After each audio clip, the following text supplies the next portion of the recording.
Assalamualaikum gengsku sayang, ketemu lagi sama Mamita. Terima kasih udah klik video ini. Buat kalian kaum berbahan jangan lupa siapin cemilan sama minuman manis biar nontonnya makin asik. Gengsku, kalian percaya nggak kalau ada seseorang yang ramah banget? Dia ini dibesarkan di lingkungan yang oke banget. Orang tuanya sangat sayang luar biasa sama dia. Teman-teman yang menyenangkan, kehidupan yang sangat sempurna, tinggal di kawasan yang sangat asri dan juga indah. Tetapi dia ini memiliki perilaku yang sangat menyimpang. Percaya nggak? Kehidupan yang sempurna itu sepertinya impian kita semua ya. Tapi pria ini memiliki kehidupan yang sangat sempurna. Tetapi ternyata dia tega banget melakukan aksi kanibalisme. Tapi aksinya ini anehnya atas persetujuan dari korbannya, gengs. Tambah aneh yo.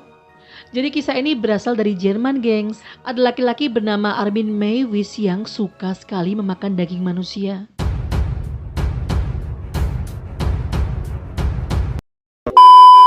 Tahu nggak itu berawal dari apa? Jadi Armin ini dikenal setia kawan. Tapi konon katanya setiap ia jatuh hati nggak ada satupun cewek yang mau sama dia. Terus saat ibundanya sakit keras, ayahnya malah memilih untuk meninggalkan ibunya. Padahal dari dia kecil, rumah tangga orang tuanya itu harmonis. Dia juga menilai ayah dan ibunya adalah pasangan sejati yang bakal bersama selamanya. Dan kekecewaan si Armin ini terhadap kehidupannya membuat dia memiliki sikap dan sifat yang aneh. Awal mulanya saat itu tangannya terluka dan berdarah. Armin ini iseng-iseng meminum darahnya. Terus dia bilang, loh, darahku kok enak ya, gurih. Dia bilang gitu, gengs. Terus dia bilang, kalau darah aja enak kayak gini, apalagi daging manusia ya. Wah, aku jadi penasaran gimana ya rasa daging manusia. Ditambah lagi dengan kekecewaannya terhadap ayahnya yang meninggalkan ibunya, membuat si Armin ini berpikir keras gimana sih caranya supaya orang yang kita sayangi itu bisa bersatu dengan kita dalam keabadian dan gak bisa pergi meninggalkan kita. Akhirnya si Armin ini berpikir, gimana ya kalau aku memakan daging manusia supaya manusia itu bisa bersama-sama sama aku selamanya dalam keabadian. Padahal semua makanan yang kita makan itu kan pasti jatuhnya jadi Akhirnya si Armin ini masuk ke situs khusus kanibalisme. Dia pun mulai mencari korbannya. Tapi beberapa tahun sama sekali nggak ada orang yang mau menawarkan diri menjadi korban. Menurut kalian siapa sih yang mau jadi korban pembunuhan terus dagingnya dimakan? Tetapi tiba-tiba ada seorang insinyur yang menawarkan diri untuk menjadi korbannya. Dengan catatan kalau si korbannya itu dibunuh, disembeli, mereka harus merekam aksi tersebut dan menyimpannya. Oh, jadi pria naas yang menawarkan diri menjadi korbannya ini bernama Bernd Jürgen Armando Brandes. Aduh, jenenge wangil sumpah, lilat-lilat cowok. Entah dia punya masalah apa sampai mau menawarkan diri menjadi orang yang rela disembelih dan dimakan dagingnya, gengs. Dan pada suatu malam, si Armando ini datang ke rumah Armin lalu menyatakan dirinya sebagai orang yang mengirimkan pesan di situs kanibalisme itu. Hai, aku korban kamu. Silakan kamu bunuh aku sekarang. Tapi saat kamu menyembelih aku, kamu harus memberi aku obat bius ya, supaya aku nggak terlalu merasakan sakit. Oh iya, kamu harus merekam aksi kamu, supaya kita bisa lihat sama-sama. Hah? Lihat sama-sama? Kalau lihat film sama-sama, lihat konser musik sama-sama, lihat jalan kepang sama-sama itu kayaknya udah lazim ya, gengs. Tapi kalau lihat penyembelihan manusia secara bersama-sama itu... Dan setelah itu si Armin terlebih dahulu memotong alat vital si korbannya. Dicucilah lalu dimakan. Alat vital tersebut ternyata alot alias keras. Lalu alat vitalnya, mohon maaf nih, direbus terlebih dahulu masih juga keras.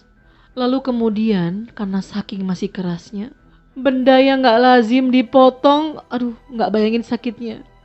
Dan benda yang juga gak mungkin bisa dimakan ini direbus kembali bersama bumbu-bumbu yang banyak sampai akhirnya keasinan, dan Armin gak mau memakannya lalu memberikan sesuatu yang menjijikkan itu kepada anjing peliharaannya untuk dimakan. Mamita gak bisa bayangin deh.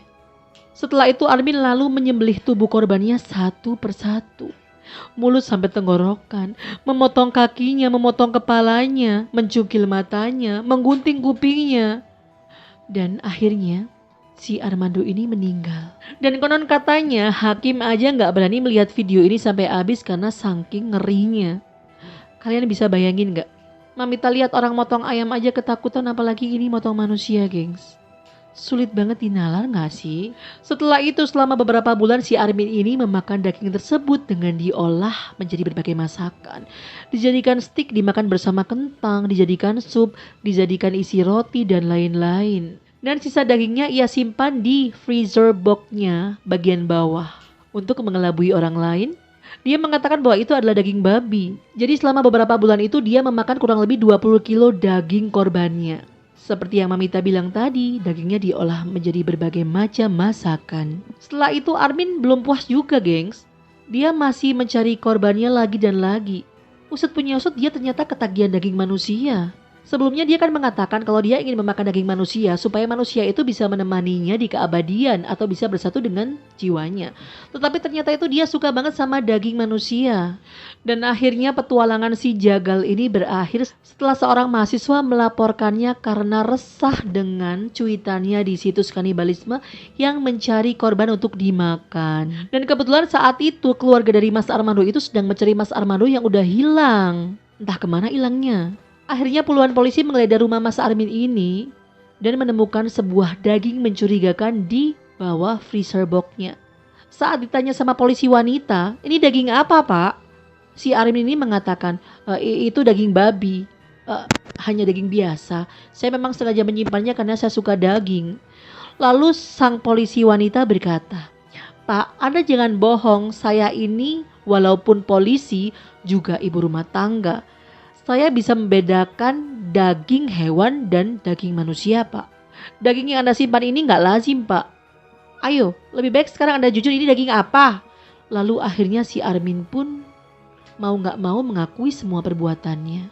Tapi pihak pengadilan hanya menghukumnya selama 8 bulan saja. Karena beralasan bahwa korbannya ini menawarkan diri untuk dijadikan praktek kanibalisme. Tetapi banyak orang yang gak terima dong, gengs. Masa iya sih seorang pembunuh, seorang kanibal dihukum cuman selama 8 bulan. Akhirnya setelah dilakukan sidang ulang, si Armin ini dihukum seumur hidup. Bayangin gengs kalau dia berkeliaran di sekitar kita. Cerita ini gak kalah ngerinya sama cerita-cerita yang Mamita bawain sebelumnya ya gengs. Dan buat kamu yang suka sama video ini, jangan lupa like, comment, subscribe, serta aktifkan loncengnya supaya kalian bisa dapat cerita update dari Story King. Ayo kalian bantu Mamita di 1000 subscribe dong sayang. Setelah Mamita sempat vakum, sekarang insya Allah Mamita sudah rutin menyuplai video-video dan cerita oke untuk kalian. Ya udah, sekian dulu cerita kali ini. Salam Mamita, salam Story King.